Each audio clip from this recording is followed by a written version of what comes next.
The only way that someone is going to cut open your stomach and rip out your unborn baby is if you're really, really, really, really high. Welcome to a C-section. It is a highly orchestrated procedure. You've got to come in a few hours in advance before the scheduled C-section, or sometimes it is an emergency, but they will stick you with an IV. They're gonna stick you with a urinary catheter because you can't even urinate on your own when you're numb. Then you crawl into this fetal position on the hospital bed. That's what they tell you to do. And this is the best and worst part. They're going to stick you with an epidural, which is a very, very long needle, and it's going to go straight around the membrane of your spinal cord. And within minutes, this is where it starts to feel a little better. You get a tingling, warm sensation that starts in your feet, and then it comes all the way up your legs and then your stomach. And then all of that pain and discomfort that you felt previously, you're not even gonna feel it anymore. That is the joy of an epidural. You won't even be able to feel or move your legs after all of that. Some people will shake and shiver a little bit, but most people are good. And when you're ready, you'll see a bunch of nurses pull in this sterile curtain.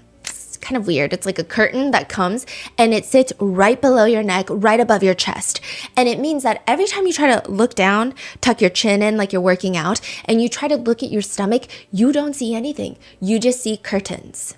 And then you see the doctor walk in, you see nurses, and you can hear them.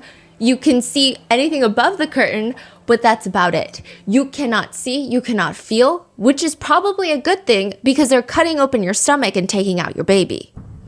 There are a lot of moms out there that have actually been advocating for clear drapes. They need to have drapes because it protects the sterile environment, but they want it to be clear. They want it to be transparent so that near the end of the C-section, the part where they actually pull the baby out, they want to see their baby. One mom said it was heartbreaking to know that she was the last one in the room to see her baby. Some hospitals have started like a live stream camera. So they have a camera that's live streaming the C-section, and then the mom can turn on the TV and watch what they're doing from the doctor's perspective. And I will say a small percentage of people with very strong stomachs want that. Wow. Most people on Reddit and online have said, I don't want any of that. I don't want to see anything. What are you talking about? Even the partners of those giving birth, there are a lot of stories, and the nurses will say it's specifically lots of dads. Dads who are allowed to stay seated next to their partner's head, behind the drapes. They're there to provide support. I know, they're the dad of the baby. No one cares when mom is giving birth, okay? They're nobody. They're told to just do two things. You're here for two things. Provide support for your partner, and since your partner doesn't want you to, and there's no reason for you to, trust me, sit in the dad chair and don't get up. That's what nurses tell the dad. Don't do anything else, just sit in the dad chair. Then the baby comes out, and they all get excited and they stand up. And because the drapes aren't that tall, some dads have reported seeing all of their partners' insides, their organs. There have been some reports of dads fainting or throwing up, which go ahead and make this about yourself, okay? Clearly, there are very strong reasons as to why the general population would rather not feel nor see their own C-sections happening in real time. Like, I'm sure it's a very bizarre feeling to see someone cutting into your stomach and taking the baby out of you. I feel like that borders on body horror for me specifically, especially if you're not even in a hospital and you're in a forest. It's dark, it's nighttime, and the only light that are being used are the headlights of this truck that you were kidnapped in. And the person performing the C-section is not a healthcare provider. It's not a happy camper who's helping you give birth because you're having an emergency. No, this is just a person with a hunting knife and a scalpel and a thing of dental floss to cut the umbilical cord. Dental floss? Dental floss. October 28th, 2025, there's a text message exchange amongst two sisters who both have very unique spellings of their names. You have Courtney without the U. You have Candace without the CE. Courtney texts her sister, asking her sister if she's got any leftover items that Courtney can use for an infant, a baby, which is kind of confusing. It's a very confusing question for Courtney's sister, actually. She's just like, what? Courtney informs her sister in a matter-of-fact way, well, I just gave birth to a baby boy at 28 weeks old, so he's currently in the NICU, but once he's out, he's gonna need baby items, so if you have any, that would be incredibly helpful. Kourtney's sister, Candace, is like, no. The question isn't confusing because of the way the question is phrased. Candace understands the concept of that, like linguistically, semantically, okay? Logically, these are all words that make sense in anybody's brain. However, Candace had no clue. Nobody had a single clue that Kourtney was pregnant, let alone gave birth to a baby boy. His name is Ashton Lee Bartholomew. Kourtney texts her sister Candace, he's supposed to come home this coming week as long as he's doing good. Still, he will. And then nothing. Candace is like, okay. 6 days later, Candace with an S texts her sister, the new mom, Kourtney, asking her if her son's come home yet. No, he did a backslide, but still hoping later this week. Backslide meaning a dip in health, right? The message is sent afternoon of November 3rd, 2025. For the rest of the day, Kourtney and her sister Candace, they don't text because Kourtney has a very busy day ahead of her. By that night, though, close to midnight, new mom Kourtney texts her sister back, my son passed away. It's also kind of vague. Like, all of this is very vague. Kourtney's sister wants to know more. She texts, quote, was it just that he wasn't strong enough for being born so early, or was it that he had gotten sick? What happened? I don't know what happened. I just know that he wasn't getting air. Then another message is sent. All I know is I watched my child die right in front of me. Candace with an S will soon realize the same day that Kourtney's son died in the NICU, a 22-year-old pregnant woman in the area had gone missing. Nobody knew Kourtney was even pregnant. She mysteriously gives birth to a baby boy. Same night that the baby boy passes away, a pregnant woman in the area goes missing. I mean, it's all circumstantial, but it feels connected in some way, does it not? Especially that last text message from Kourtney to her sister. It read, all I know is I watched my child die right in front of me. Is she talking about the baby boy that nobody knew she was pregnant with, that she allegedly gave birth with, that was allegedly in the NICU? Or is she talking about her daughter, the missing 22-year-old pregnant woman?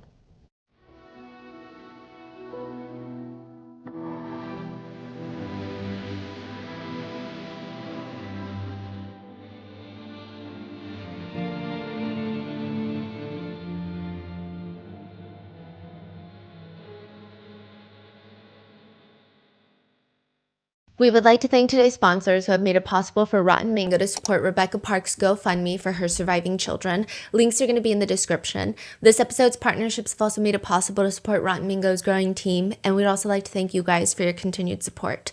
As always, full show notes are available at RottenMangoPodcast.com. A few really big disclaimers. This case deals with third trimester pregnancy loss, alleged grooming, torture, as well as infertility. So please take care and please take breaks if you need to.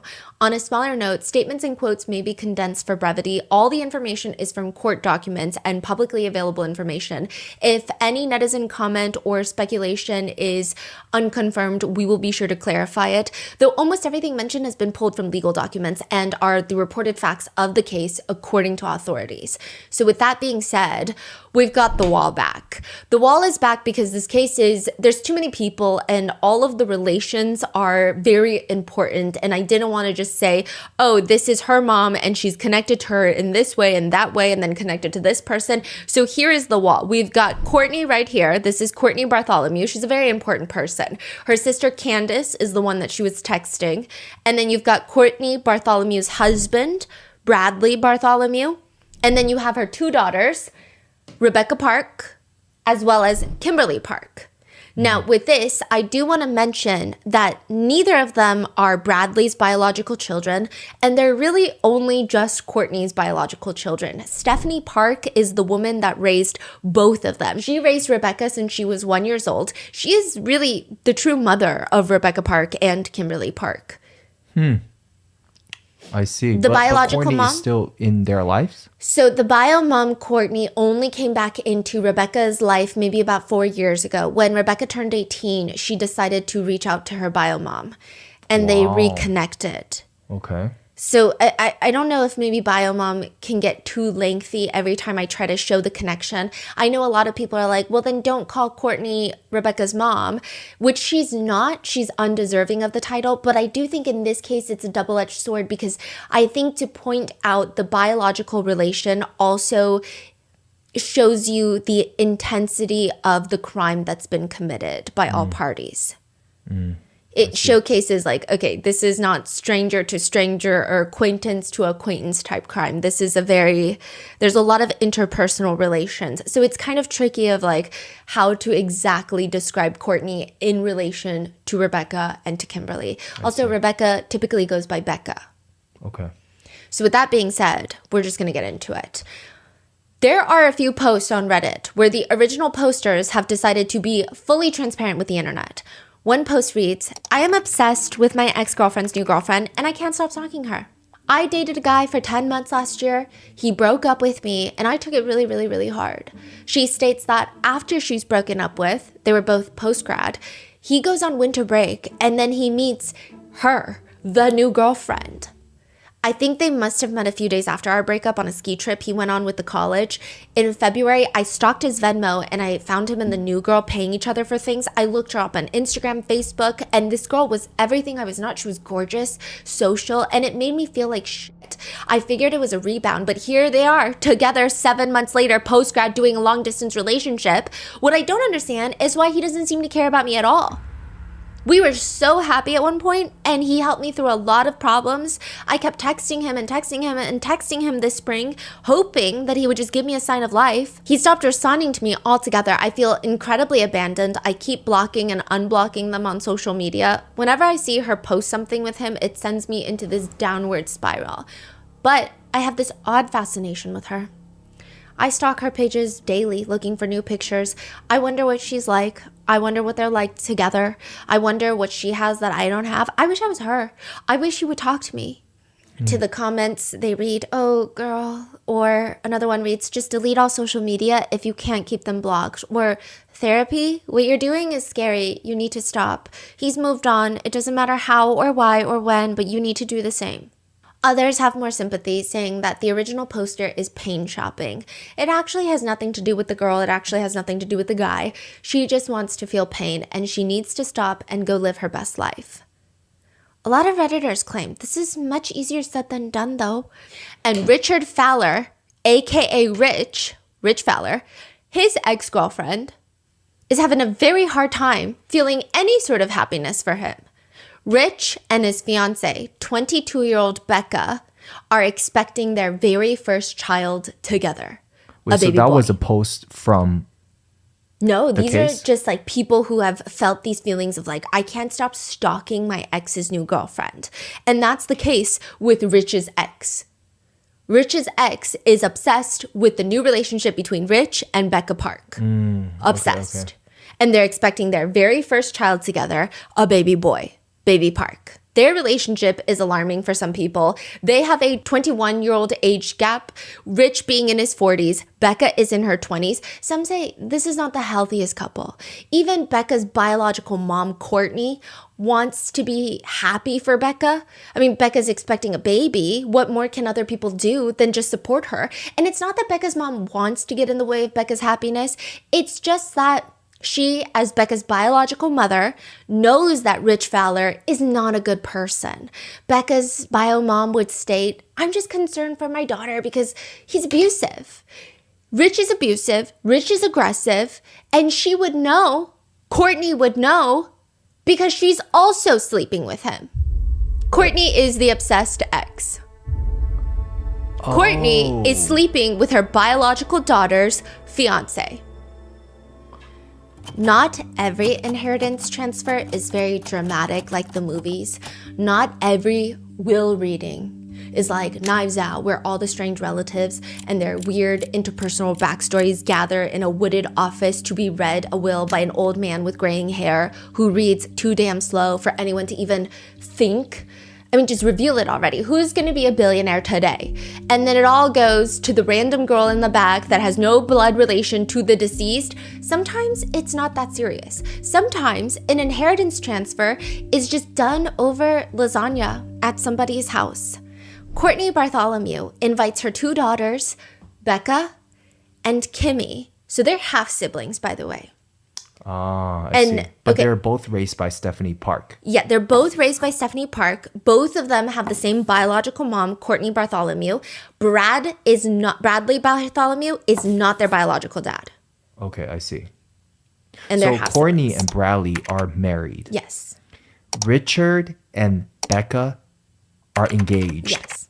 Courtney Bartholomew invites her 2 daughters, Becca and Kimmy, to the house to give them an inheritance.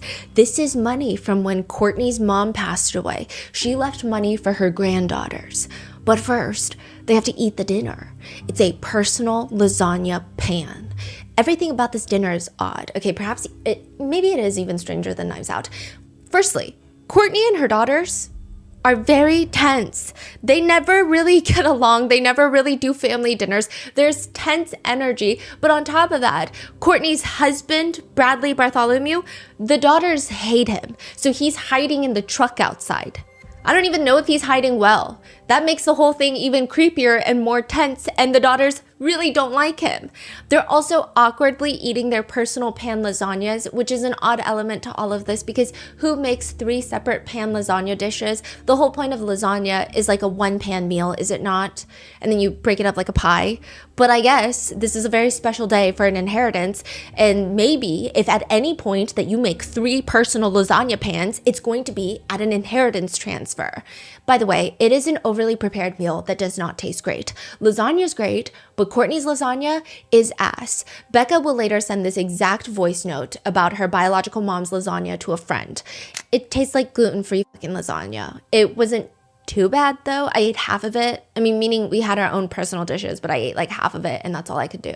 Becca tells her friend that after the lasagna, which felt like some sort of sick ritual to get the inheritance, nevertheless, okay, after that's done, both girls are handed checks. Courtney passes Becca and Kim a check to open up, and Becca is holding her check, and she watches her half-sister Kim open up her check, and inside, it's not a check. It's nothing, okay? It's an empty envelope. Becca opens hers up, and it's also empty. Nothing at all. So both Becca and Kim are looking at their biological mom, Courtney, and Courtney tells her daughters that she did this on purpose because she feels like her 2 biological daughters are only here eating this subpar lasagna with her, spending time with her, because they want a check. They want money. They want their inheritance. Becca and Kim tell her that's not why they're here. They're not here for the money, which Becca does confirm with a friend that it is the truth. She just didn't go for the money. She went to see her mom, her biological mom, Courtney, and her half-sister, Kim. Perhaps she's feeling a bit more sentimental. She's also 38 weeks pregnant. By the way, to give you an idea, 40 weeks is full term. Yeah. But it's not just about the money. So once Courtney feels reassured that her biological daughters are not just here to get some money, she tells them, fine, I'll give you the money, but not today. That night, Becca goes home with the empty envelope, and then within 2 days, she goes missing in the woods. November 4th, 2025, 38-week pregnant, 22-year-old Becca Park goes missing. Nobody has seen from her. Nobody has heard from her. Some of Becca's friends have come out to say what they think has happened to her. One of her friends even offered herself as an offering to be swapped by a potential kidnapper. It's just gotten really messy. A lot of people have been utilizing Facebook to really voice out things that maybe they shouldn't have voiced out. It's just a lot. But some people think... What do you mean by that? They shouldn't voice out. I mean, it's just gotten messy in the sense of like people will say, take me instead of Becca because I do the same drugs Becca does. Like, it's just like weird. What? Yeah, I think... Is that like a joke? What does that mean? No, I think they're just all very young. I think they're all young, and I don't think that they understand the implications of what they're saying online. And I think maybe I'm giving people the benefit of the doubt. Perhaps they're in such a state of shock that they're not understanding the impact of their words online, perhaps. So how do you know how she was found missing or what happened? How was it reported? Her sister Kimmy called the cops and was like, hey, my sister's missing. No one's heard from my sister. And this is unlike her. Okay, so Kimmy is the one that reported it. Kimmy's the one that reported it. But I will say, yeah, everyone, okay, the thing about this case that everyone is thinking but doesn't want to say out loud, and perhaps I'll be the one to say it out loud, is kind of everyone has used Becca's disappearance there are a core group of people that care about Becca, including Stephanie Park, Stephanie Park's family, a lot of Becca's close friends, and even internet sleuths who don't know Becca like that, but have put a lot of time and effort in trying to locate her. They care a lot about her, and it's very sincere. However, there are also a lot of people who knew Becca that seem like they're using this as some sort of dramatic moment to make it about themselves. It's weird. Like the whole take me instead. It's a lot. It's kind of weird. Yeah. I see. Okay. So Kimmy calls in and reports that her sister is missing, and all of these rumors start. Some people are like, she's been kidnapped. I mean, it's so immediate, the rumors on Facebook. All of Becca's friends are like, she's been kidnapped. Maybe she's being held hostage somewhere until it's time to give birth. Some people were saying that she was being held hostage in a septic tank, and that's why nobody can find her. I mean, these are very strong feelings and speculations to have after a friend goes missing, but maybe it goes to show how not normal it is for Becca to go missing. She's not going to run away. She didn't just disappear. She's 38 weeks pregnant. I mean, you can barely walk. My sister had 2 kids. You can barely walk quickly when you're that pregnant. Where do you think that she could have possibly gone? Weeks pass, and at this point in the conversation, after the first week, the second week, the third week pass, the police still haven't found Becca. Nobody has confessed. Nobody knows what's happened. I mean, keep that in mind for later, okay?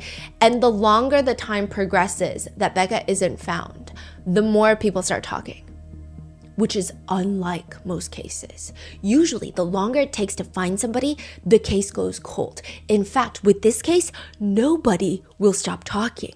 Everybody keeps talking, and they're talking too much. So let's run through the timeline. November 4th, 2025, Tuesday, 1 o'clock in the afternoon. 21-year-old Kimmy calls the police to report that her half-sister Becca is 38 weeks pregnant. She's about 2 weeks away from giving birth, and she's missing, okay?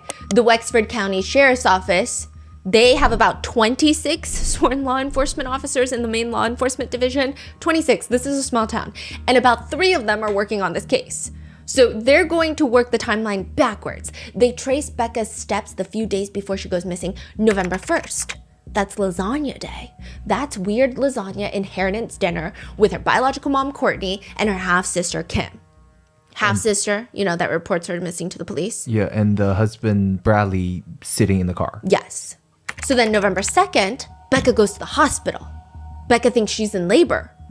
She's not in labor. The hospital sends her back out. She's only 1 centimeter dilated, I think out of like 10 centimeters dilated. But it's very interesting. People say the timing of the hospital visit right after a suspicious gluten-free, nasty-tasting lasagna is a little weird. Goes to the hospital sends her back home. November 3rd, 1 day before she's called to be reported missing, Becca goes out to get ice cream and run errands with her bio mom, Courtney. She disappears November 3rd that night. She's only reported missing the day after on November 4th, but really the last time anybody's seen her is November 3rd. And so everybody's got a different story of the last few days before Becca goes missing. And I will say, the more frequently someone or anyone involved with this case opens their mouths to talk, the more suspicious each one of them seems. Obviously, with a case like this, everybody knows the statistics. The statistics are much higher for a pregnant woman to be abused by her partner. Becca's partner, Rich, who is basically double her age and is also having an affair with Becca's biological mom, he's a very shady guy. I mean, that's putting it very lightly. He also deals meth. Okay, the police are definitely looking at him. But also to the last people who saw Becca alive. Deputy Reed is talking to the biological mom, Courtney. You were one of the last people to see Becca alive. Courtney doesn't disagree. She's like, yeah, she was. She was probably with Becca until maybe like 8:30 p.m. the night before. She picked up Becca from Becca and Rich's house to go get ice cream at Culver's, which is surprisingly an underrated spot for ice cream. Then Courtney states that Becca was interested in getting Tide Pods. They gotta go run errands to buy Tide Pods. Target, Walmart, Kroger, Ralph's. Where to get Tide Pods? Bio mom Courtney is like, well, I had Tide Pods. So rather than going to the store to get some Tide Pods, as one would very naturally do, Courtney decided to drive Becca back to her house to go into her laundry room and fetch out some Tide Pods. Maybe she's a Tide Pod hoarder. Maybe there was a sale at Costco. Maybe she didn't want to disrupt the supply chain. I don't know why. Courtney is like, here, just take my Tide Pods. I mean, Tide Pods aren't even a thing that really expire. It's weird. Was there anything eventful that happened that day? Well, sure, okay. Becca was complaining about her fiance, Rich. What's new? He was just hounding her. This is like Courtney's perspective. He was just hounding her so that he could get money to fix his truck. But she's so pregnant. Where is she going to come up with this money? She doesn't have a job. Courtney is encouraging Becca. You gotta leave Rich. He's not even great. He's not even rich. But Becca seemed scared, or at least that's what Courtney says. Becca said with her own words that she was very afraid of her fiance, Rich. Courtney pulls out an envelope to Becca that night. The night she goes missing, yes. This time it has money. It has $2,000 of cash in there. And this is when, according to Courtney, she notices something so bizarre and so odd. She said, I saw Becca using 2 phones. I don't know why she has 2 phones. For what reason? But 2 phones. I saw 2 phones. I imagine. So this is like a investigation from the police. Yeah. That's from their report. Mm-hmm. Okay. I mean, I imagine she states in a conspiratorial way, as she seems to do in lots of interviews, that she had gone into the house to get laundry soap, Tide Pods. Becca's outside, and when she brings them outside, quote, I noticed that she had deleted something. Courtney doesn't know what, nor does she know which phone she was deleting stuff off of. Anywho, don't ask questions. Courtney's like, moving on in the interview. She's just like, okay, well, I saw her delete something. And then all of a sudden, a mysterious black SUV with tinted windows pulls up. How do we know it's a mysterious black SUV with tinted windows? We don't know, other than the fact that Courtney is telling us this information. And it's a Chevy. How do we know that? Courtney told us that. She could just tell it's a Chevy. And then it pulls up rather dramatically. She can't even see who's driving inside the car. And Becca tells her, this is something I have to do. What does that mean? Courtney says she doesn't ask further questions. She doesn't press Becca on why she's being so cryptic because she doesn't want to push Becca away. She just watches as her pregnant daughter gets into the passenger seat of this black SUV, Mystery, and then they drive off. There is this brief idea Courtney says she had where she was like, I know. I'm going to get Bradley, my husband, who my biological daughter despises, to get in his car and follow the black SUV. But then Courtney decided, no, because if Becca ever finds out that we followed her, she would be so mad. Which one would imagine that if you feel the urge or the inkling to follow a black SUV, that you're suspicious enough to go chase after it. That's a pretty alarming thing. Like, you've got to have a very strong feeling about this SUV. But Courtney does not act. She does not call the police. She doesn't do anything. She just goes to sleep, and she realizes the next morning Becca had never gone home. The next morning, November 4th, everyone knows that Becca hasn't gone home. She's pregnant, and she's missing. Courtney says she gets a text message from her other daughter, Kim, Becca's half-sister. It's just coordinates. What do you mean it's just coordinates? Coordinates. Kim tells her mom, this is where Becca's phone is. Courtney types it into her maps, starts walking, and it leads her right. So this is when they are like, where's Becca? Where's Becca? And Kim just sends a coordinate. That's it. Yeah. She has her Find My iPhone? Mm-hmm. Okay. And it leads Courtney and her husband, Bradley, straight to a phone. Becca's phone. But no Becca. Where was it? In the woods behind their house. They live on the edge of Manistee National Forest. Okay. In Michigan. Like really close by? Yeah. I mean, you could pretty much walk into the national forest from their backyard. The national forest is not like the vibe of Yosemite or like Yellowstone. It's just like lots of densely wooded areas. And there are trails, but they don't live on the side where there's a lot of tourist groups and lots of scenic trails. So just think like densely packed woods. Mm-hmm. Okay. The police now have that phone, and they know that Becca wasn't using it to coordinate with some black SUV Uber driver or any sort of black SUV driving friend or anybody. There's nothing on that phone. So that means that this SUV driver just materialized out of thin air to take her on to a mysterious location. It doesn't make any sense. The biological mom, Courtney, tells the officer, well, that's because, like I said, she had 2 phones, maybe 3. So she could have been using her other phones to coordinate with the SUV driver to get picked up from my house that night. The police are confused by all of this. How would Kim have the coordinates to Becca's phone, and why was Becca's phone found behind Courtney's house if she was picked up in a black van? Yeah. It doesn't make any sense. Courtney responds, I don't fucking know. Courtney Bartholomew is a woman whose explanations defy logic. She just has a tendency to say things. They kind of make sense if you decide to completely disregard any signals coming from your prefrontal cortex, but if you just think about it for a moment longer, it starts sounding weird.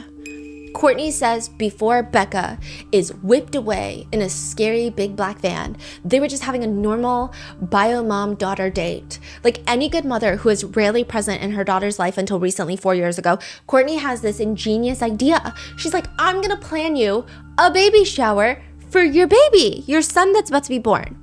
However, she tells the police Becca was not interested. She said that CPS was gonna come and take her baby. Do you see why that's weird? Because your baby's not born when you have a baby shower. Maybe the fear is that people are going to post the baby shower on social media, thus alerting CPS that Becca is pregnant. But that doesn't seem to be accurate because when you go online, they're all posting frequently about pregnancy. It just kind of doesn't make sense. It feels like that story was thrown in there to be like, I'm such a good mom, I wanted to throw her a baby shower. And also Becca's bad because CPS would probably take her kid. That's the vibe it was giving. It's weird. Yeah, it doesn't make sense. It doesn't make any sense.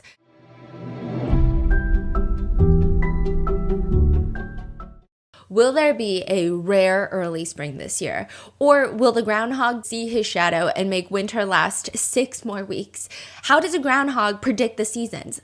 Don't ask me, because when spring is around the corner, the only season that I have in mind is tax season. Regardless where you are in life, regardless of your situation, tax season is an inevitable annual event that can grow bigger than you're sometimes even prepared for. You probably already know Credit Karma as the app where you check your finances. But even better, the TurboTax filing experience is now in Credit Karma, meaning you can file your taxes in the Credit Karma app knowing it's powered by TurboTax, one of the most trusted tax filing services around. But it gets better. This year, when you get your refund, Credit Karma doesn't just disappear, ready to come visit you the same time next year. It gives you personalized recommendations for what to do with that money based on your situation. Should you tackle the credit card debt, add to your savings, start an emergency fund? Credit Karma with TurboTax makes tax season feel less overwhelming and more like you're actually taking care of yourself. You file, get your max refund, and then you get a real plan for making that money work for you. Plus, everything's in one place. Your credit score, personalized offers. File your taxes today with TurboTax in the Credit Karma app.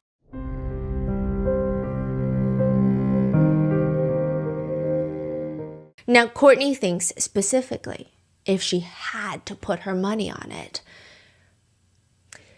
if she had to think about who had something to do with Becca going missing, it's probably a guy named Mike and a woman named Ashley.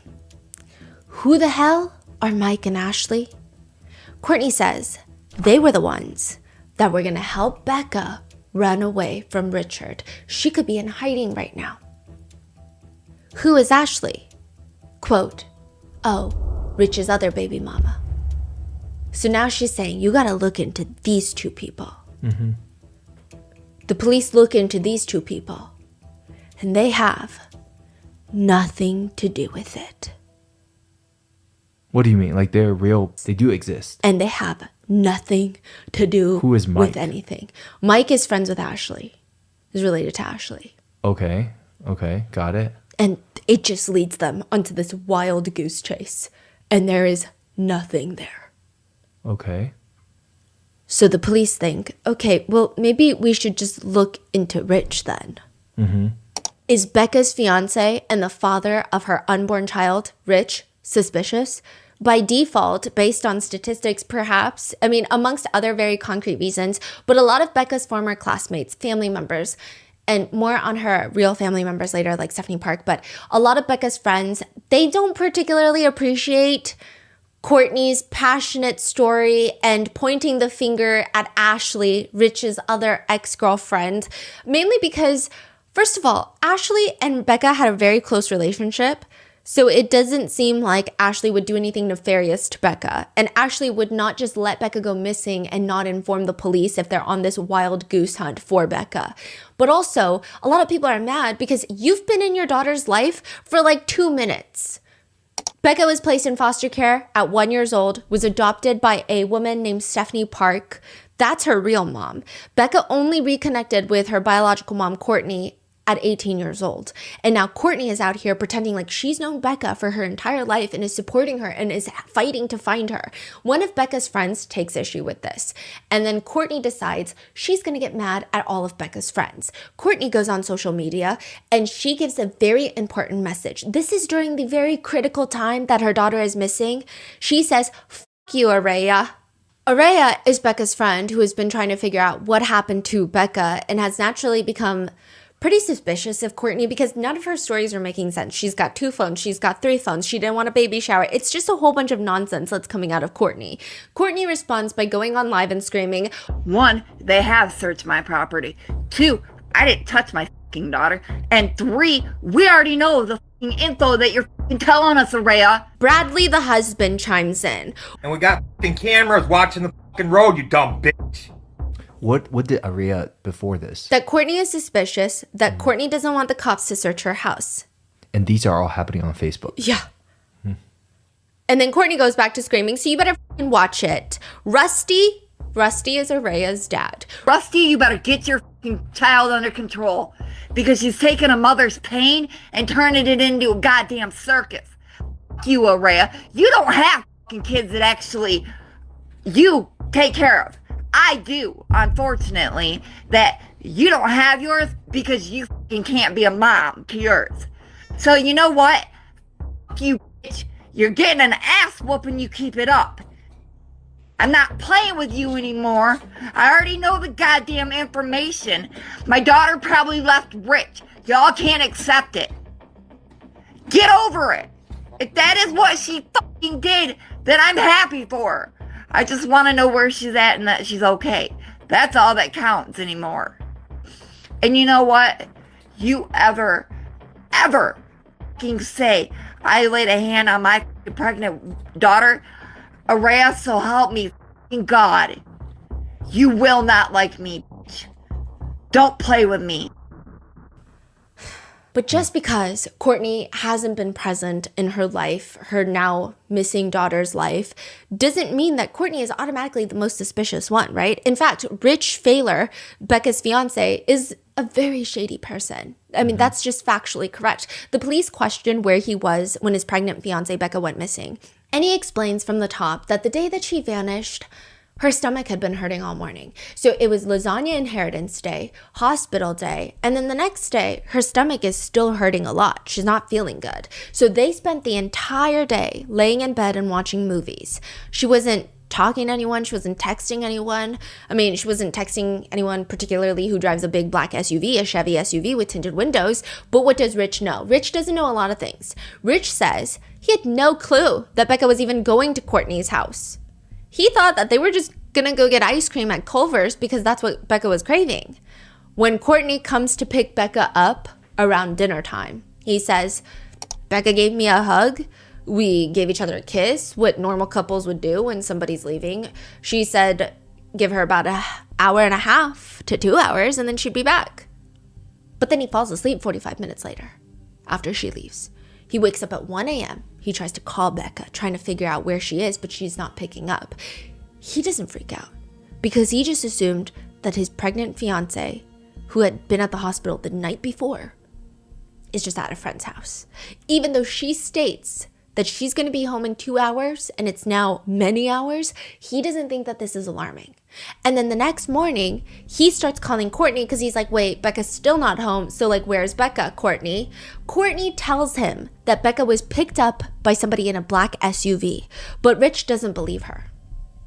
Yeah, and the way that Courtney says it is really bizarre. She says, your old lady left with someone in a black SUV. First of all, Courtney, you're 40. This is your biological daughter and she's 22. I don't know. It's weird. Rich does not believe Courtney. He goes from being so trusting. He goes from waking up at 1 a.m., I'm sure my 38-week pregnant wife is totally fine, to all of a sudden, hey, I am the most skeptical person on the block, and I don't believe that Becca would leave in a black SUV.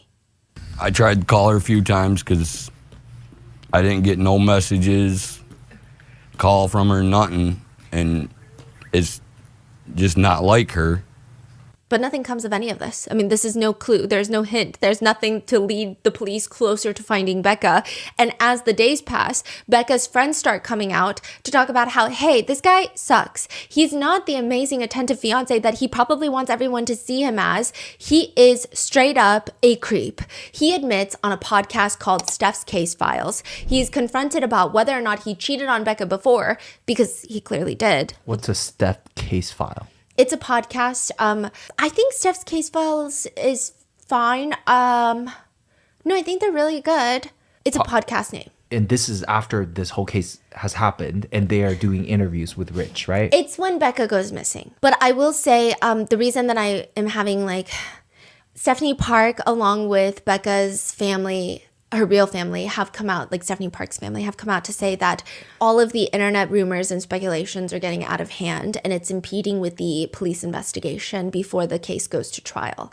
I will say that there are lots of different live streamers and podcasts where they'll all kind of dial in and call each other, and they will call in Courtney or Richard. And there's a lot of rumors that take place in the comment sections that are voiced out loud that then kind of become a life of its own. So I would just be careful with this case in regards to going to, but I will say it's complicated because at the same time that these are the podcasts that got the word out. So Steph's Case Files, I think, is doing a really good job, but there might be other podcasts that are not doing a splendid job, is just all I'm trying to say. I see. So it seems like Becca's family, her real family, are a little frustrated with that. I see. Yeah. Not saying that that's what Steph's Case Files did, but I'm just saying when you go down the rabbit hole of listening to all these live streams, because there were issues with live streamers then going to Courtney and Bradley Bartholomew's house and filming them from outside their house across the street. Wow. It's just a lot. He is confronted about whether or not he's cheated on Becca before, because clearly he did, with not just anybody, but with Becca's biological mom, Courtney. And Rich says, yeah, I never lied. Every time Becca came to me and asked me if I'd talked to a female sexually, I never lied to her about it, because why would she come to me asking me about it if she didn't know the truth? Is Rich Courtney's ex? Or is Courtney Rich? So who was the ex, or was it cheating? That is very unclear. It seems like he is probably Courtney's ex. They all kind of knew each other. And then he starts dating Becca. That is crazy. And then when Becca and Rich are on and off dating and back and forth, he would still be sleeping with Courtney. I see. So he's asked on the podcast if he was abusive or not to Becca, because there was rumors that he was violently abusive. And he says, verbally, yes. Physically, I never harmed her. Is he proud? Is he like... He's just like, he thinks it's normal, I think, to be verbally abusive is the sound. Wow. Is it true that you didn't want the baby at all? I wanted the baby. At first, before she got pregnant, I kept telling her, let's wait, because neither of us were financially stable and I wanted to have a full-time job. But when she came back with the pregnancy test stating she was pregnant, I always wanted it. When asked if he thinks Courtney would harm her own biological daughter, Becca, because, I mean, she's already harming her biological daughter, Becca, by having an affair with Rich. Well, Rich is asked about whether or not, and he says, I feel like Courtney wouldn't harm Becca until after the baby's born. Okay. Until after the baby's born? Does Courtney have a weird obsession with being a grandmother? Like, that's where she draws her moral line? Rich elaborates, a lot of it's got to do with the baby. I know when Courtney first found out Becca was pregnant, she sent threatening messages to Becca's phone. Rich is asked, I mean, I heard that Kourtney has a weird obsession with always liking to be pregnant, but do you think that she's jealous that Becca is having your child? Rich says, yeah, because October of last year, when Becca was pregnant, she had a miscarriage, which back then I feel like it was mine, but there was a chance it was somebody else's because she conceived shortly before she quit cheating on me. We've been told that Kourtney was pissed off because Becca was pregnant. And then when she found out that she was pregnant, we both said it was mine. And it just so happened when she got pregnant this time, Kourtney threatened Becca a few times, stating she wasn't going to let Becca have my child. It's all making Kourtney look pretty suspicious. However, Kourtney tells the investigators that, okay, fine, she and Rich have been on and off seeing each other when Becca wasn't with Rich. It is bad, yes. However, is it the worst thing in the world?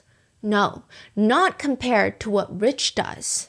Kourtney is explaining to the officer, like she said, Becca and Rich are not the most stable couple that she has ever witnessed. They're on and off again. And one time earlier in 2025, when they were in their off period, which is a shame, but while they were broken up, Kourtney decides the best way to comfort her daughter Becca is to sleep with Rich again. That's not how she puts it though. She just states that they start dating. And it was evidently very serious because she decides that she is going to go through the logistics of divorcing her husband, Bradley. But then she gets pregnant and she doesn't know if it's Rich's baby or Bradley's baby. Wait, when? What? This is earlier in 2025. But that's not the baby that she was telling her sister about, No, right? no. Okay. So she says that she got pregnant and she didn't know whose baby it was. And because there was a chance that it could be her husband Bradley's, she decided to just stay with Bradley. That's just the plan. She's going to stay married. It's not like she can just ask her stomach, who's your dad? Although I do think that Kourtney would be the type to try. She's like diagnosed with the terminal illness of stupidity. I don't know how else to put it. Okay, she decides to put her family first, stay with Bradley. She's no longer going to get a divorce. And Rich is going to go then resume his relationship with Becca. However, everyone is on board except Kourtney says Rich was not. She tells the police, Rich doesn't want Becca.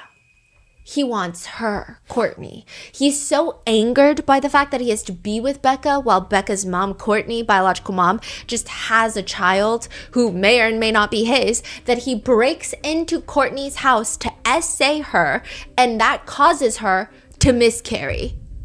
Now, we are typically never ones to doubt someone's account of being essayed, but these people like to make up new things every 2 seconds, so I can't be sure of anything at this point. But Rich argues that is not at all what happened, and it doesn't even make sense because Kourtney has cameras inside and outside her house. If he did come in with a gun and essay her at gunpoint, wouldn't she just turn that footage over to the police? To which Kourtney then argues, well, it's only a live feed. I don't have money for SD cards, so it doesn't actually record anything. I can only watch live. Rich then argues, can you really believe anything Kourtney says? She's the one during Becca's first pregnancy. So Becca has 2 other children, 2 sons, before her 3rd pregnancy. She's pregnant with her 3rd pregnancy when she goes missing. Okay. But she has 2 other sons, and they are now being raised by Stephanie Park. They were actually being raised by Stephanie Park even when Becca, before she had gone missing. How old are they? Do we know? It's like, they're like 1 and 3, I believe. Oh, very young. Yeah, so they're being raised by Stephanie, and when Becca was carrying her very first child, so this is not Rich's child, Kourtney is still so upset at the idea that her biological daughter is pregnant with her grandchild. She tries to hit Becca on the stomach with a baseball bat. How do we know that? That's what Rich is saying. So what is happening? Like, police is trying to figure out the backstory, and all Kourtney and Richards are doing just pointing finger at each other? Is that what's going on? Yes, I will say that Becca goes missing, and the police, I don't know if they put a lot of effort into finding Becca. There are lots of things that they had recorded interviews with some of the people that seemed the most suspicious. Those interviews have not been released, but in an affidavit, their conversations were recounted in the legal document. But the video of like the interrogations were not released yet. So they're gathering a few things, but a lot of this is happening online. I don't know, maybe he also told it to the police. Maybe he didn't because it's not true and he doesn't want to lie to the police. I don't know. But now in Steph's Case Files, the podcast, Rich asked basically if Kourtney did want Becca's baby, her grandson. They're like, you think that Kourtney did something to her own daughter, Becca, for the child that she's pregnant with? And they're asking, so is Kourtney possibly trying to take this baby and maybe sell it? Or is she in like a financial situation? Or would she be trying to keep this baby herself? I don't know. I'm speculating, but I can't help it. Rich responds, it could go either way. Now, Rich points the finger at Kourtney, and sure, Kourtney has argued that there's no way she could ever feasibly do anything to Becca, considering she is missing one of her legs from the knee down, which she is missing. It is believed that she did use a prosthetic previously, but according to internet rumors, and again, these are rumors, I don't even know if they're verified, okay? She got her prosthetic taken away because she took off her prosthetic and then tried to hit some police officers with it. I don't know how accurate any of this is. However, that's the allegation online. But I do know she is missing one of her legs from the knee down. She does use crutches and she does use a wheelchair. But Rich says that's not a valid alibi. He says, I've seen Kourtney and her husband Bradley go at it, and quote, I mean, it'll go both ways. There's times Bradley would overpower her and times she would overpower Brad. So this becomes like a battle of the who's the least trustworthy person.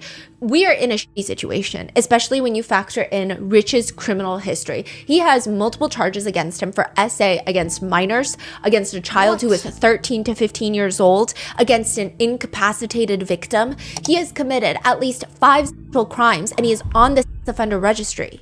Wow. But if you ask Shady Rich who he thinks took Becca, his pregnant fiance, he will likely tell you it's going to be Kourtney and her husband, Bradley Bartholomew. The cold hard truth for Bradley Bartholomew, Kourtney's husband, is that nobody likes Bradley. Kourtney's biological daughters, Becca and Kim, don't like Bradley. And even Kourtney doesn't like Bradley because just earlier this year she was trying to divorce him and go run off with Becca's fiance, Rich. So it makes sense that everyone, if they had to point their finger at someone, that it would be pointed directly at Bradley Bartholomew's face. But everyone has problems with everyone. Bradley argues even Becca and her mom, Kourtney, had problems. They barely got along. Kourtney felt resentful of Becca because, sure, it was Kourtney's decision and incompetency that caused her to not be able to raise her daughter, Becca, for the first 18 years of her life. But now that she suddenly is in her life, she wants to be treated with respect and be treated like a good mom. Becca won't even give her that chance. However, Bradley is adamant that he had nothing to do with Becca going missing. He wasn't even around when Becca was picked up by that black SUV and when Kourtney was inside getting Tide Pods. He wasn't even home the entire day that they were getting ice cream. He was out at his place. He's got his own place. He doesn't live with Kourtney. Where does he live? He does live with Kourtney, but he also has his own place out in the woods. It's not a shed. It's not a cabin. He just called dibs on a spot in the woods. Like camping? I don't even know if he has a tent. He just has a spot in the woods that he really, really likes. And he spends a lot of time there. And sometimes he'll sleep. Is it in the back of Kourtney's house or no? I think further back. I don't think this is backyard camping. I think this is he's walking to his place. He just points at the forest and say, I sleep there. That's my house. Basically. But is there a spot or he's making this up? Nobody knows. Okay. Yeah. But he says he's got a place in the woods. And the police where is it? Yeah. Okay. Yeah. There's no way to confirm that he was at his place in the woods because he left his phone at Kourtney's house. There's no way to track him through the cell towers. I mean, all you can take is his word. And someone's word in the middle of the woods, I wouldn't even take it if it were free. Anyway, he's at his place in the woods. When he gets back, he is told that Becca is missing. At which point, Kourtney sends him a coordinate and is like, you need to go find Becca's phone here. He's like, what? So Kim had sent Kourtney the coordinates. This is next morning. Yeah, November 4th. Kim sends Kourtney the coordinates. Kourtney sends it to Bradley. Bradley's like, I'm not going to go looking out there alone. The police are like, why did you not go alone? Quote, I'm not going to be accused of anything. So when Kourtney gets home, her and Bradley both go into the woods together and they find Becca's phone. Bradley has no clue how her phone got there. Mind you, he just got home. He was living in the woods, living off nature. He just got here. How would he know how Becca's phone got here? But if he had to take his best guess, and if he had to voluntarily tell the police, he said, Becca had walked that trail before. I don't know what that means. One would imagine that perhaps Bradley is the safer of the two to trust in this situation between Courtney and Bradley, because Courtney is Becca's biological mom, Rich is Becca's fiance. There's a lot of interpersonal relationships there and the potential growth of resentment and some nefarious plots. Bradley kind of has nothing to gain from lying to the police or doing anything to Becca. Well, there might be something to gain. Bradley Bartholomew, Courtney's husband, is also a registered sex offender. And just the year before, he was thrown into jail for breaking probation. And according to Courtney, the person who reported him, that sent him away, Rich Failer, Becca's fiance, sent Bradley Bartholomew to prison last year. What happened? He What broke happened his to Bradley? probation and he went to jail. He broke his probation because he's a registered sex offender. He can't be around kids. He can't do lots of things. Yeah. And he broke that probation. Rich allegedly turns him in, and he had to spend probably not that long in jail, but he spent some time in jail. I will say there's a lot of weird stuff about Bradley being a sex offender other than the fact that he's a sex offender. There's insane posts on Courtney's Facebook page that show her absolute lack of self-awareness being at its peak. She complains about how the county parole office won't let her husband Bradley take care of her. And you're like, that doesn't make any sense. Why, right? We can assume it's because Courtney actually has another son, another child, who's 14. And I want to put him on the map because he's not as relevant and his voice is out there, and that's like another problematic thing. But she has a 14-year-old son, and he cannot be in a house with a 14-year-old boy. Right. And she's complaining about the parole office. Right. She's Not complaining yeah. about that rather than, wow. Yeah, so she would write online on Facebook, so Wexford County Parole Office refused to allow my husband to care for me, so fuck.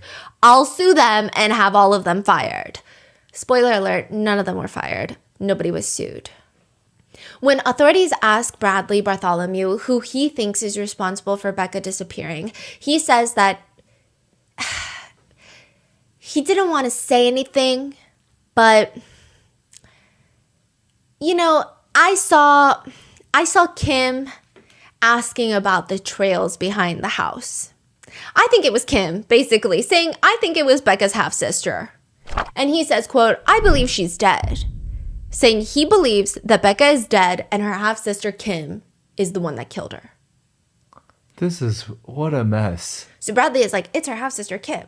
What motive would Kim have in getting rid of her sister? Bradley says he heard Kim say once that she needs Becca out of the picture. Then he says something weird. He says, Courtney, she likes to sleep with scalpels next to her nightstand, disposable scalpels. To drain some of the cellulitis markings, she has scalpels. And something interesting to note is that now one of them is missing. And guess who has access to those scalpels? Kim. There are a few ways to frame somebody for murder, and the easiest, simplest, fish brain one would just be take an item that belongs to the person that you're trying to frame and plant it at the scene of the crime. It's easy, it's simple, it's clean. November 25th, 2025. 3 weeks after Becca goes missing, civilians stumble upon her body in the Manistee National Forest. They find Becca, and they find what appeared to be remains, and when they walk up close, it was very clear that it belonged to a human and not animal remains. And it looked like someone didn't want Becca to be found. She was covered in leaves, and she appeared, quote, gutted. Deputy Jacob goes down into the wooded area, and he had seen this human body female with a tattoo above her left eye that matches Becca, and Deputy Jacob reports her stomach had been cut open. There are clear wounds to her stomach. The placenta was hanging out of her open abdominal wound with an attached umbilical cord that appears to have been cut with dental floss. There are stab wounds all over Becca, which later it's confirmed that she was alive when she was stabbed and alive when later her stomach was cut open and someone forcibly ripped her baby out of her and cut her umbilical cord before they slit her throat and then dragged her. They hooked her up to a car and then dragged her into the woods and then left her for dead.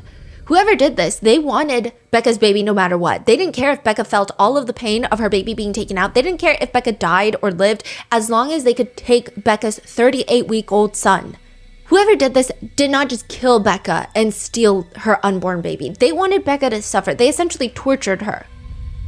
There are two very important details about where Becca's body is found. One, she's found on Federal Forest Service Road 9784. And if you were to clear all of the trees and you were to walk in a straight line 2.5 miles, you would make it straight onto Courtney and Bradley's porch.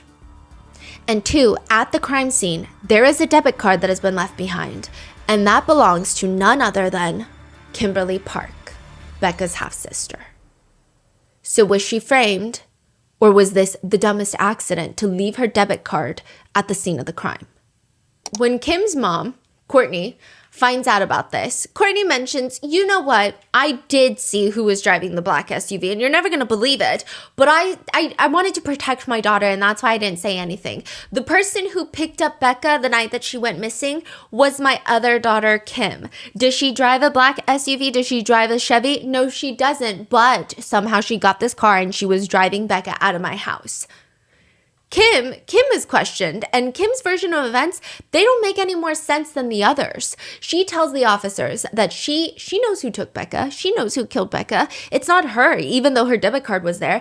It's that she was framed. The real killers are her biological mom, Courtney, and her husband, Bradley Bartholomew.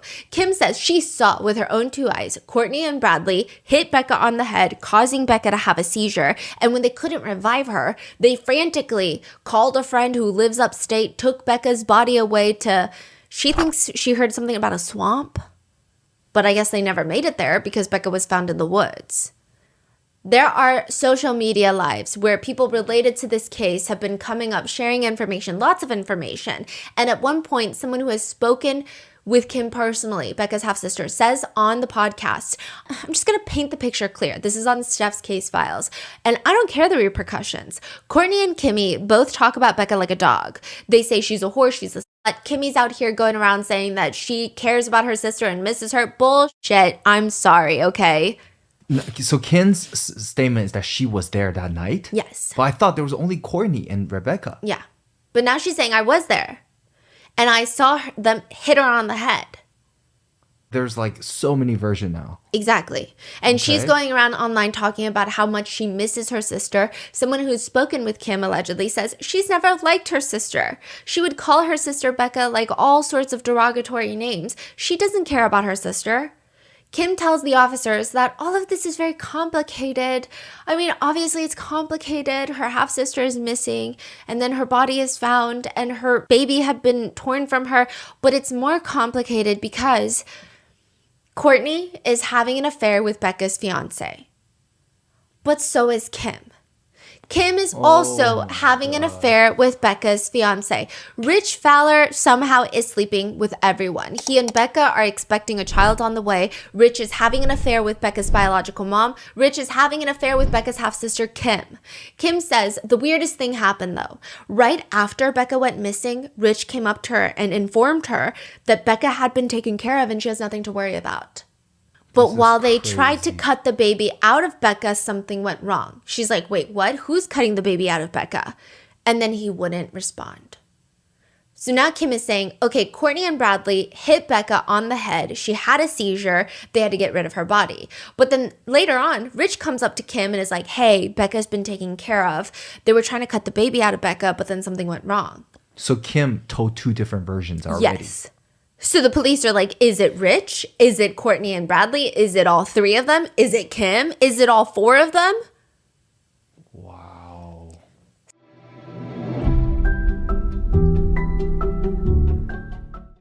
The new year isn't just another date on the calendar. I feel like it's a fresh chapter just waiting to happen. And if you have been sitting on that brilliant business idea, waiting for the perfect moment, I feel like that moment is now. This is the year that you should stop dreaming and start doing. The year you go from employee to business owner, from idea haver to founder, from wondering what if to I tried it. I did it. The tool that makes it all possible with all of this, though, is Shopify. Everything you need to build your dream store is right at your fingertips. You can browse through hundreds of stunning templates and customize them until they are perfectly capturing your brand's personality. With Shopify, you're basically getting your entire business infrastructure in one place. When we first opened our small business, Grandpa Mango's Art Studio, Shopify was our guide on how to start. Grandpa Mango's Art Studio was only available for a limited amount of time and exclusively online. But if we really wanted to, Shopify grows with your business. Online, in-store, and pop-ups.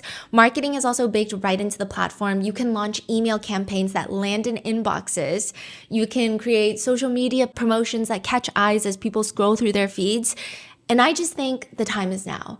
In 2026, stop waiting and start selling with Shopify. Sign up for your $1 per month trial and start selling today at shopify.com/rotten. Go to shopify.com/rotten. That's shopify.com/rotten. Hear the sound of your first sale this new year with Shopify by your side.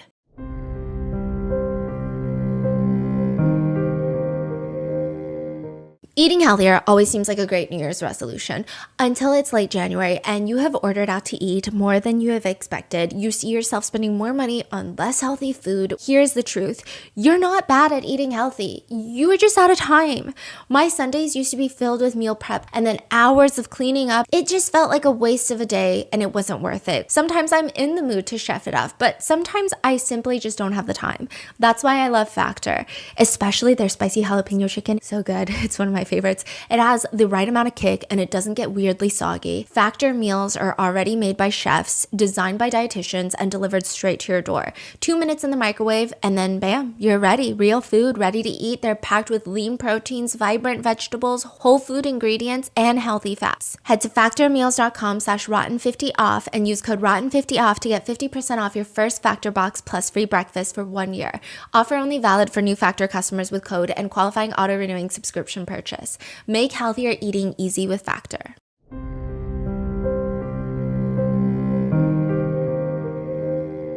Stephanie Park is Becca's real mom. She is Becca's adoptive mom, but technically, Courtney is just a birther at this point. Stephanie Park is the woman that raised Becca and Kim since Becca was a little baby. Becca and Kim have Stephanie's last name. Stephanie says that she spent a good part of her life trying to shield the girls away from Courtney because just of how a negative experience and an influence that Courtney is to be around. Even when Becca goes missing, Courtney and Bradley and Becca's fiance Rich, her half-sister Kim, nobody seems to care about Becca truly like Stephanie Park and her family. Even Becca's 2 other children that she's had before getting pregnant with her third, they were being raised by Stephanie Park. Even Kimmy's daughter is being raised by Stephanie Park. Meanwhile, Courtney is busy pretending to be a mom. She's like the type of person that has a very deplorable Facebook page. She primarily focuses her energy on reposting Minion quotes. They're not even quotes from the Minions. It's just Minions and then random quotes. Like one, there's a Minion quote and it reads, "I'm so good at sleeping, I can do it with my eyes closed." Another one reads, "Rabbits jump and they live for 8 years. Dogs run and they live for 15 years. Turtles do nothing and they live for 150 years. Lesson learned." She reposts a quote, "Until you've lived my life, walked my path, suffered my pain, and seen what I've seen, I could care less about your judgments." She writes exactly on the repost. She also posts things like, "I'm a proud mother. I gave my children life. They gave me a reason to live. I love my children." I mean, all she did was give her children life because they were raised by somebody else. And it's just ironic. I mean, Courtney is not the brightest bulb. If you were in a room alone with Courtney Bartholomew, it would be pitch dark. One day, before Becca is last seen and goes missing, she has a milkshake date with her mom, her biological mom, Courtney, at Dairy Queen. This is the day she goes to the hospital. So lasagna Inheritance Day, and then the day she goes to the hospital, she was actually supposed to get milkshakes with Courtney Bartholomew at Dairy Queen, but she didn't because she ends up going to the hospital thinking that she's in labor, but she's not. And that whole thing has the police very suspicious. The inheritance date, it almost seemed like the idea of the 3 different lasagna dishes and having your own lasagna and Becca reportedly told friends afterwards her stomach was not feeling well. The next day, she goes to the hospital, and Courtney is so adamant, like, we have to get milkshakes and ice cream. She's like, we got to get milkshakes the next day. And then when she goes to the hospital, you would think the next day she'd just be like, okay, you should probably relax. But instead, she's like, we got to go get ice cream at Culver's. People think that she had maybe poisoned the lasagna. That's a big speculation that caused Becca to go to the hospital the next day. And then to finish the job, she keeps begging to take her out to ice cream. That's the speculation. And with that, the police decide to look further into, obviously, Courtney and Bradley. Everyone also in town thinks that the couple are weird. They would have this truck that's parked outside their house all the time, and it never really moved. They never drove the truck. It just kind of sat there at all points. But recently, neighbors report seeing that truck moved. And not only that, but it doesn't even have seats inside the truck anymore. Courtney says she moved it recently because she wanted to get access to the porch and the truck was blocking the porch. But why are there no seats in the truck? What does that mean? They removed the chairs? Yes. They removed the chairs after she was missing, or it's always been missing? It seemed like it wasn't missing until after Becca was missing. I mean, no one can really pinpoint the exact date that it went missing, but Courtney and Bradley confirmed, yes, we were taking the seats out. We took the seats out of the truck, but it was just because we were cleaning the truck. We're going to give the truck to Courtney's other son when he's going to turn 16. He's 14 right now. This is a 2-year-long truck makeover, which is, I mean, I guess normally fine, but Courtney and Bradley are not really the type to think ahead. Nobody would ever accuse these two of being forward thinkers. Then Bradley says that he has no clue about what happened because he was not at his place. He was out in the woods living at his other place that he called dibs on. He calls dibs on? Yeah, basically. He left his phone at Courtney's because Courtney's phone was about to be disconnected. And so he was going to let her use his phone because she wasn't paying for her phone. But when police look into it, there's multiple calls between Courtney's phone and Bradley's phone. So is she just calling herself? Or did you take your phone? Or maybe you didn't even go into the woods and you guys are calling each other. What for would you be calling each other? Would these be butt dials? I thought you weren't even there. I thought you didn't even have your phone. Are we to assume that Courtney's butt dialing nonstop? It's all very strange, isn't it? But Courtney thinks, no, it's not. In fact, she states she has an alibi, an airtight alibi. She couldn't have killed her daughter, Becca, because she was at home with her son. And there is an audio clip that she posts onto Facebook where she forces her 14-year-old son to say that he was with her that night. What does it sound like? Hey, just tell people we're with you? Yeah, and then he was like, so my mom was with me at this time, at this point, and we did this. Wow. But by this point, the police know what's going on, that Courtney and Bradley are lying, and they are not the brightest and greatest and hardly the smartest. Even when authorities come to execute search warrants on Courtney and Bradley's house, the day that Becca's body is discovered, Courtney and Bradley conveniently have a conversation that the officers just happen to be able to overhear. And we don't have direct quotes, but I imagine it goes something like this. Courtney turns to Bradley, glances over at the police. You know the seat covers in our truck? In the driveway, the truck in our driveway, I had to burn the seat covers in our truck. Why would you burn the seat covers in the truck? Because I spilled something on it. That makes sense. If I spilled juice on the seat covers, I would burn it too so we don't get ants or anything. Yeah, I burned it in a bonfire. Why are they saying that? Because they want it to seem less suspicious that they burned it. It's like toddlers lying. They want to make it seem less suspicious that they burned the seat covers for the truck, but they don't want to tell the police outright we burned the seat covers for the truck. So they're telling the police that they burned the seat covers for their truck. That's how I imagine it going down. I cannot say with certainty that this is the exact conversation, but we do know that while the police were around, they're having this fake conversation of like, why'd you burn the seat covers in the trunk? Oh, well, because I spilled something on it. There are messages of Courtney sending her 2 biological daughters pictures of an $18,000 check, which she claimed was the inheritance that was going to be split and divided and then given to both of them. So both of them were going to receive half of the $18,000 at the lasagna dinner, but there is no such thing as that $18,000 check. So I guess it was photoshopped or it was AI generated or something. These are just imaginary checks. So they decide to bring both of them in. The police were like, bring in Courtney, bring in Bradley. And the couple come back in for second questioning. Even this, Courtney's trying to be slick. She tells the officers, according to the affidavit, wasn't the first interview enough? They bring in Bradley, and because Becca's body is found, the officer tells him this is a homicide investigation and there cannot be any more lies. Bradley admits, fine. I knew what was happening. My wife, Courtney, was going to get Becca and come to the house. I was there. I was at the house. She was going to come and get Tide Pods. I was at the house, but I lied. And I said that I was in the woods because I was alone with Courtney's son, who is 14 years old. And I'm a registered sex offender, and I can't be alone with Courtney's 14-year-old son because I can't be alone with children. That's why I lied to you guys.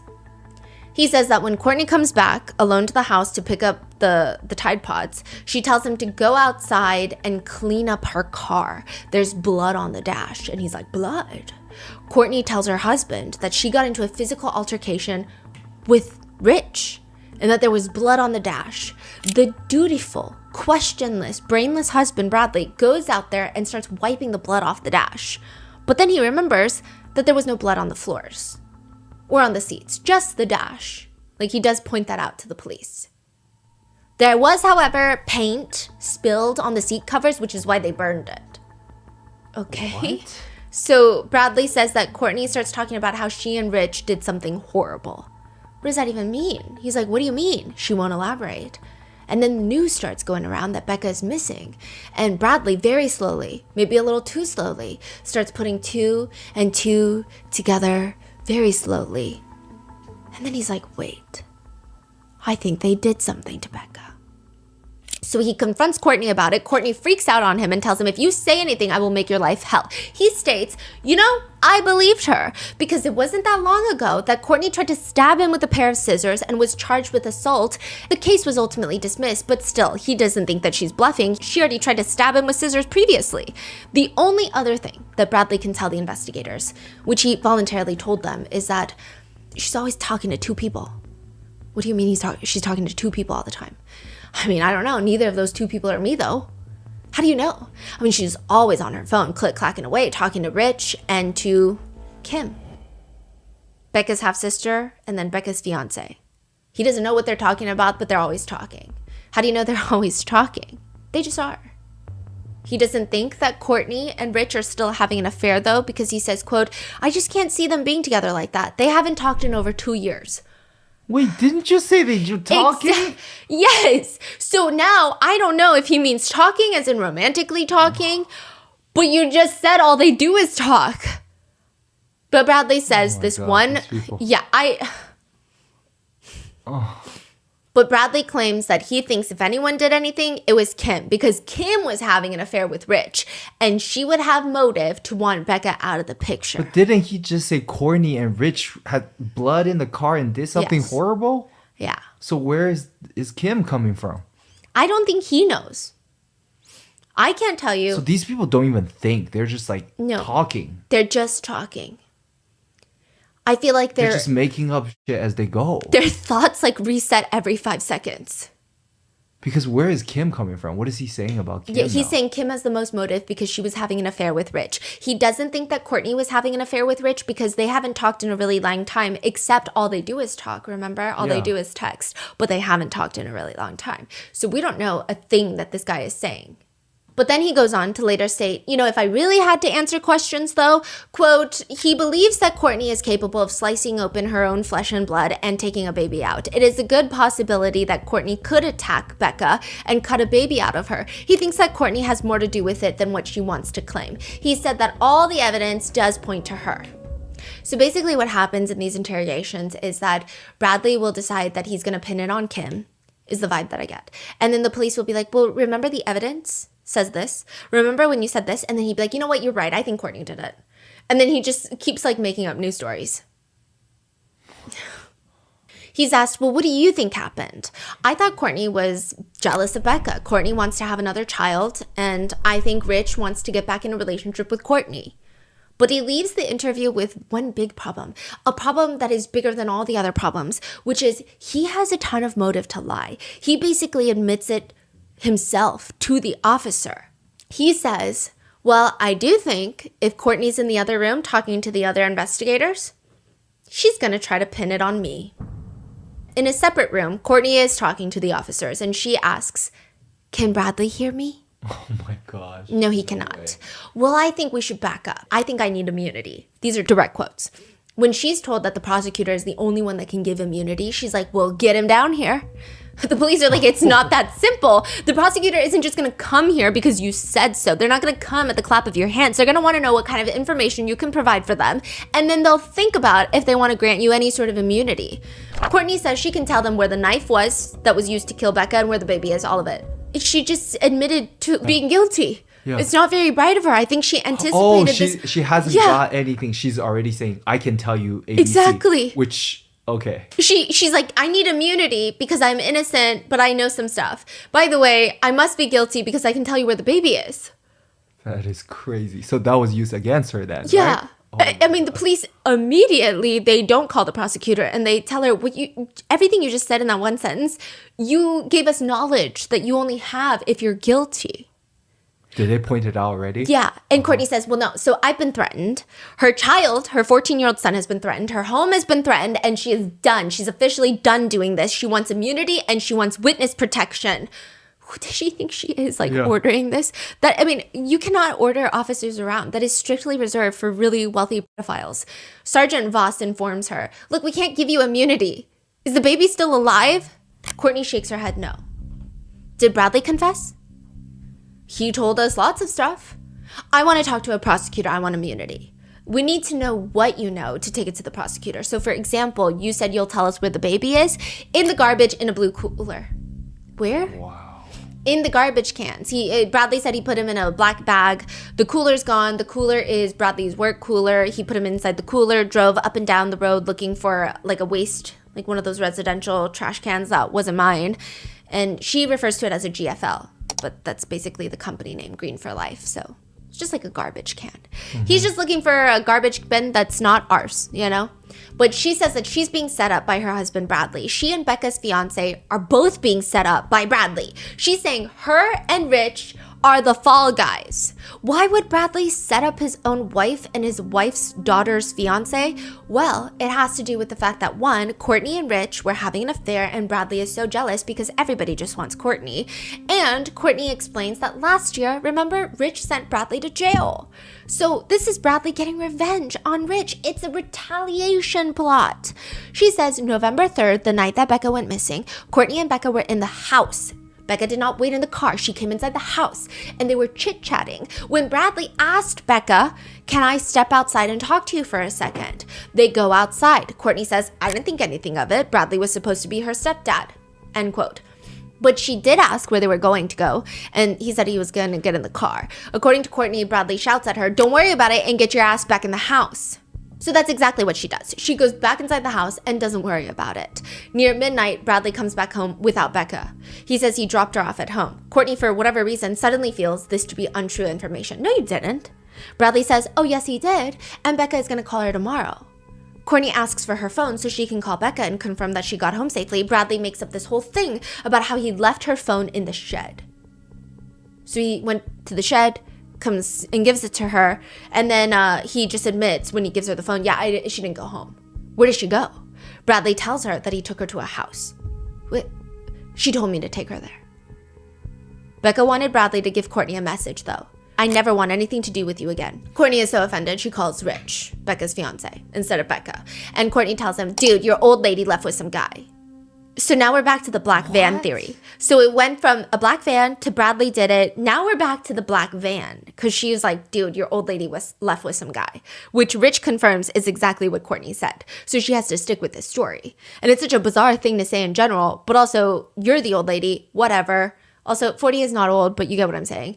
Courtney claims that Bradley made her say that on the phone. And when she hangs up, Bradley, out of nowhere, backhand slaps her across the face. I think she watches so many Lifetime movies or something. I don't know. At this point, it is clear that Courtney is in version 15.9 of her account of events.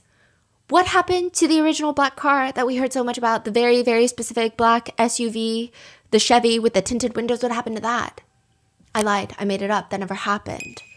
No black SUV ever came to pick up Becca. It was just a lie that Bradley made me say. Wow. Courtney claims the day that after Becca's body is found, she confronts Bradley about what he did. And he gets in her face and he tells her, I'm going to tell you once, and I'm going to tell you, and you're going to fucking drop it, and you're going to shut the up. I'm the reason your daughter's not here, and that your life is upside down right now. Rich with the wrong motherfucker. It's like a D-grade movie that airs at 3 a.m. on Lifetime. Courtney says that she asks Bradley, "What did you do to my daughter?" He responds menacingly, "I slit her fucking throat. Rich deserved it. Rich deserved it, and it just happened to be your daughter that's going to pay for it. What about my grandson that she was carrying? Oh, I stuck him in a cooler, stuck him in a trash bag, threw him in the trash." Hold on. The officers are very confused. They stop Courtney in her story, and they say, wait, hold on. If Bradley is just doing this to get back at Rich, just killing Becca and their unborn child seems to be the goal. Why cut the baby out of Becca, bring it back, and then dispose of the baby, leaving more evidence? Courtney responds, because if he would have left the baby in there and somebody found her before, the baby could have survived, he would have thought. So now we're just thinking he would have thought. I don't think any of them think much, but then why wouldn't he just take the baby out and kill it and then leave the baby? Why go through the trouble of taking the baby? He told me that the baby wasn't breathing when he pulled him out.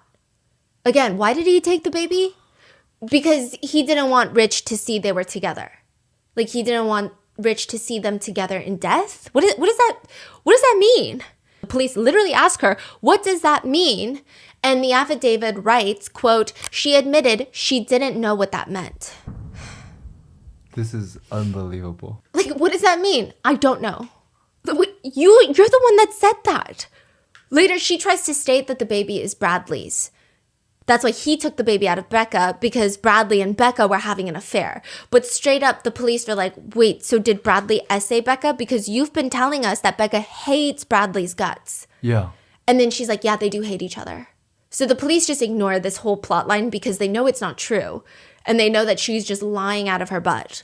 So then they just continue asking, well, where's the baby now? He put him in a blue cooler, in a trash bag, and then into the trash. She says that she knows that he used a trash bag from their house because she likes to count their trash bags. And the police are like, what is happening? Why are you counting your trash bags? Courtney clarifies that she never went to the location that Becca's body is found. She has no clue how often Bradley had gone back to the location where Becca's body is found. She's kind of insinuating something there. And they ask her, you said you knew where the knife was used to kill Becca is? Yes. He threw it in a dumpster at Cadillac Shores. When? It's my hunting knife, but probably like a week after he put the knife in the dumpster. What happened to the scalpel you said he used? I had no clue. I wish I knew. What are you looking for in an immunity agreement? What are you afraid of? You know, you've provided us with a lot of information that's not true. I reassure you that I will cooperate the whole way. Ultimately, Courtney states that it was all Bradley, her husband, and she had nothing to do with it. Rich has nothing to do with it, and as for Kim, she just wants to be involved because she wants to feel important. That's what Courtney says. She just keeps getting involved because she wants to feel important. Oh my God, I don't even know what to think. This is... Yeah. What but a mess. Courtney is the one that alleged that Kim was the one driving the SUV. Bradley told me to say that. He came up with the story. And then the police are like, okay, well then how did Kim's ID or debit card end up at the scene of the crime? Like, what's happening?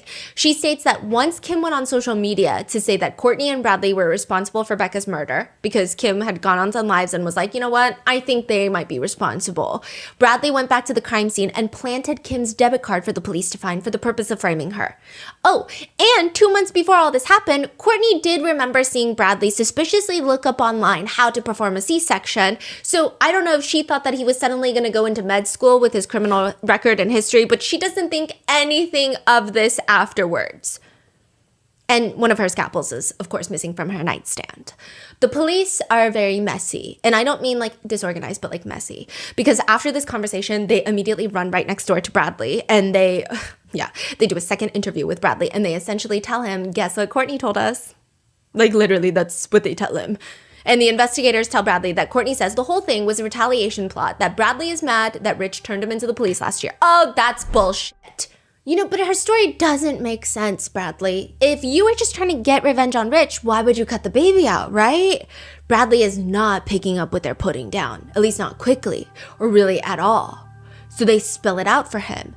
And you know, it's odd because Courtney was the one who told her sister she had a baby in the NICU that she was waiting to bring home. Right. And she's the one that kept trying to get custody of Becca and Kim's children. I'm sure Courtney stabbed Becca because she did have a hunting knife. That knife was dumped, but it might still be in a trash can. And this is where we get what seems to be so far the most believed and the clearest version of events. Hold up. Clearly, the police is almost trying to get Bradley to switch his finger from Kim to Courtney. Yeah, so the police know, they have a good idea that it was Courtney and Bradley, so it doesn't seem like they're trying to get a false confession, although maybe the defense attorneys will use it against them. But yeah, but why Bradley was so adamant on Kim? Like, why? It seems like he still wanted to protect his wife to some degree. And Courtney didn't care. She was like, take my husband. He's the guilty one. So the police come in and they're like, Courtney said it was you, just like you expected it to be. And then they're trying to tell him, but we know that's not the truth because Courtney's also weird. Okay, I mean, well, they are weird for Yeah. sure. That's for sure. But it's just like, okay, yeah. So then Bradley starts telling the police, Becca was in the truck with Courtney and Bradley. So after ice cream, I don't even know if they went to get ice cream. It seems like they were just in the truck. He doesn't clarify. I don't think they went to get ice cream. But they're in the truck, all three of them. This is the final story from Bradley. Yes. Okay. And Bradley says that they were going to go drive to get Tide Pods. But before they can leave, he looks and Courtney just starts stabbing Becca in the truck in their driveway. What part of Becca's body did Courtney stab? I don't know. I jumped out the truck. What? They're like asking him, like, can you explain a little bit more? Courtney just grabbed the knife and started stabbing her. This is a direct quote. Just stabbed her in the chest as far as I know, but I can't be sure because I jumped out the car when Courtney started swinging, so I'm not sure. Eventually, another door to the truck opens and he sees that Courtney brought Becca out bleeding and starts making Becca walk. Becca is stabbed and she's 38 weeks pregnant. She cannot run away and she walks her into the woods essentially. He says that Courtney stabbed Becca and in the woods took the scalpel that I guess she had already prepared and cut the baby out of Becca. He confirms that Becca is alive when all of this is happening and she's actually begging them to hurry up and take her baby out and save her baby. Once the baby is out, he says that Courtney tries to do CPR on the baby while Becca is, again, still alive. And Bradley walks over and slits her throat. Bradley claims the whole time he's screaming at Courtney, this is not right, this is not right, which is like a very bizarre understatement that I've ever heard. Bradley says instead of calling 911, he and Courtney take the baby. They do hook up Becca onto his truck and they drag her further into the woods. So they like hook her body onto the truck as if she's like an object of that you would move, I don't know, a tree log or furniture in that sense, or like a trailer. Hook her up on the truck, like I guess like the truck thing? attachment, yes. Oh my god. And they drag her into the woods and they cover her with leaves. He says that he has no clue if Becca is alive or not, but they just leave. They take the baby into the house, and that takes approximately 5 minutes, at which point Bradley doesn't hear the baby breathe or cry for the entirety of the 5 minutes it takes to get back into the house. And when they get back into the house, Courtney walks in, goes into their bedroom, puts a towel on their bed, places the baby down, continues CPR. That goes on for about 15 minutes before she walks out with a trash bag. And the baby is in the trash bag. And she just puts the baby out on the porch for the rest of the night because they want to get rid of the baby right before trash pickup day. But she does make one comment the rest of the night that Bradley claims he remembers, which is, that bitch killed my baby. And she seems to be referring to her biological daughter, who is the mother of the baby. That she Killed both of them. tortured. And killed both of them, yeah. Wow. He says that This is like the one of... I don't even know. This is so... It's so cold-blooded. And she is so blatant about it. It's so, and they're on live streams and they're talking and she's saying like, shut the f up, Araya, like, how dare you say I would hurt my child. She even tells the police, according to the affidavit, quote, something along the lines of like, why would I could never do that to my child. Yeah. They were also on live stream saying crazy things like, who could do such a thing to a pregnant woman? He claims that he saw Courtney put Becca's baby into a cooler and then into the trash bag, and they left the baby out on the porch the rest of the night before trash pickup day. Bradley says that he's not the one that burned the seat covers, but it's probably because there was Becca's blood all over the seat covers. He thinks that Courtney is the one that burned it. He did, however, clean the rest of the inside of the truck with bleach and water. So, okay. The officers ask him, do you think Courtney planned this? I have a feeling she did, but she never told me any of the plans. But why would Courtney kill her own daughter and rip out her unborn child? Is it literally just because of Rich? Is she jealous that Becca is pregnant with Rich's baby? Bradley tells the officers that Courtney just loves having kids. She loves being pregnant.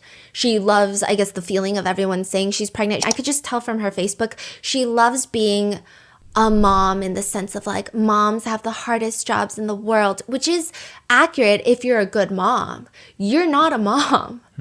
All you did was give birth, which like is very annoying because also like out of all the people in the world that want to have children and want to give birth, like it's always like people who don't deserve children that are giving birth. And Bradley tells officers that Courtney was really into the idea of adopting a baby. So it does seem like she miscarried a few times and she is incapable of becoming pregnant. It doesn't seem like it was, I don't know if it was a health thing or she's just 40 and sometimes age does play a big factor, but they can't adopt a baby because he's a registered sex offender. So they're not going to just give them a baby on a silver platter. She can't get pregnant. And so she thought that this was probably, this is what Bradley thinks, and everyone's connecting the dots, the easiest way to get a baby. I don't know why she wants a baby. Yeah, but not only that though. Like she did that to Becca while she was alive. Yeah. Wanting a baby, she couldn't even give her the mercy of. Yeah. Right? See, that just. Because I think. That's not just you want a baby then. Yeah. I mean, I think some people would. I guess logically, maybe Courtney was thinking that if Becca was dead, the baby would die. But I don't know. There's also people speculating that they were both high on meth when this happened. And meth can, I guess, allegedly make you more cruel. But meth does not make you kidnap your own biological child and cut her unborn baby out of her stomach. So I don't even like to really mention if they were high on drugs. Because first of all, it's speculative. We don't know. We do know that they were frequent users of meth and that Rich Failer was a meth dealer at one point. So there is a lot of that. But I don't think that that is any sort of explanation. But ever since then, it seems that Courtney can't stand the idea of anybody else getting pregnant. Because even when Becca was pregnant with her first child, remember, Rich claimed that she was trying to hit her with a baseball bat on the stomach because she just doesn't like the idea of anybody else being pregnant except for her. She needs to be the one being a mom. She needs to be the one having a kid, but she's married to a registered offender, so she can't adopt and she can't get pregnant. Courtney is confronted with Bradley's new version of events, and this is like the version that most people believe happened. Courtney says she tries her best to lie again, and she says, that's not true. Bradley just killed Becca in front of me. He was stabbing her, so I had to cut the baby out because Becca was like, save my baby. So I cut the baby out because that's my grandson. She said she cut Becca's baby out of sympathy, out of honor, out of familial ties, out of that was the right thing to do. And she conveniently had dental floss in her pocket to cut the umbilical cord. So she did confess to. Yeah. Okay. At this point, everybody is arrested. So Kim is arrested. This is her mugshot for tampering with evidence, lying to a police officer because... But why is she part of this? How is she part of this? She kept lying. It seems like at one point she finally knew what happened, but she was lying. So she would point the finger at Rich, then she would point the finger at Courtney and Bradley, and then she was sending people on a wild goose chase. Why is that? I think that she didn't know the smartest move for her to make. She claims that she was being blackmailed by Courtney and Bradley, that they told her that we have your stuff, we have your debit card. If you don't make everyone believe it's Rich, we're going to plant your stuff at the scene of the crime. So she claimed that she's been blackmailed. Yes. So she started lying about. Yeah. What? And she was arrested for tampering with evidence, lying to a police officer, and filing a false police report. What do you mean? Because they're assuming that she knew that Becca was not missing, that she was dead. Oh, already? The second day? So like her police report that she probably filed out was probably full of lies. Because I don't know what's going on with the cell phone too. She's the one that gave them the cell phone? Yeah. Pin? She says that she got it from Rich, but no one really knows. And how is Rich yes. connected now? He's also arrested. Rich Failer is arrested, but then he's subsequently let go. He has no charges right now against him related to this case. I think he has a separate domestic violence charge that's open that has nothing to do with Rebecca, but he was briefly arrested. Okay, but how does Rich, like, when did he find out, or how did he The find general out? consensus is that Rich has no idea what's going on. Really? The general consensus is that Rich is a shit person, but Really? netizens are actually really mad because they're saying out of everyone in this entire story, minus obviously Stephanie Park, her adoptive family, and all of the kids, out of everyone, Rich is the best person? Yeah, exactly. Yeah. I find that so hard to believe. Yeah. It seems like he is a shit person, but probably not guilty of Becca's murder. He had a version of the story, correct? Yes. Did that story lined up Yeah. with what they're saying? So Becca was picked up. He went to sleep. He woke up. He doesn't care that Becca's not home at 1 a.m. Then the next morning he gets a call from Courtney and she's like, your old lady left with some other guy. He thinks it's weird. He starts investigating and like all this stuff is weird. He goes on live streams. He's like, hey, everyone says that I hit Becca. I didn't hit Becca. I only verbally abuse her. He's like a sex offender, a registered sex offender with multiple criminal essay charges against minors. But ultimately, it doesn't seem that he was involved in Becca's death. Wow. Okay. But I mean, who knows? Maybe he will be charged soon. I don't know. Yeah. And then